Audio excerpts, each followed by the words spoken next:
তাহলে আপনারা যদি এখান থেকে সিদ্ধান্ত নেন যে আপনি পারবেন, তাহলে আপনাকে প্রবাস যেতে হবে না, চাকরি খুঁজতে হবে না, আপনি বাংলাদেশে বসে সারা বিশ্ব থেকে ইনকাম নিয়ে আসতে পারবেন ইনশাআল্লাহ। ওরা বুঝতে পারছেন?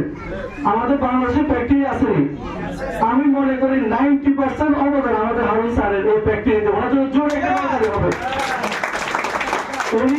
উনি আমরা যখন একটা পার্সোনাল ডায়মন্ড মিটিং করি ডক্টর লিন সহ, উনি বলছে স্যার বাংলাদেশের ফ্যাক্টরি দরকার এবং বাংলাদেশ হবে সারা বিশ্বের নাম্বার 1। ঠিক সেদিন থেকে ফ্যাক্টরি কার্যক্রম কিন্তু শুরু হয়ে আজকে উদ্বোধন হয়ে গেছে আলহামদুলিল্লাহ। তাহলে আপনারা জানেন আরো অনেক কিছু বাংলাদেশে হবে, শুধু আমরা একটা জিনিস যদি দেখাইতে পারি যে আমরা নাম্বার 1 হবো বাংলাদেশে ইনশাআল্লাহ, তাহলে দেখবেন যে বাংলাদেশে ডিএক্সএল একটা বিপ্লব করবে সারা বাংলাদেশে এবং প্রত্যেকটা ঘরে ঘরে। আমরাও সবাই সফল হতে চাই, সফলতা অর্জন করতে চাই। আপনারা সবাই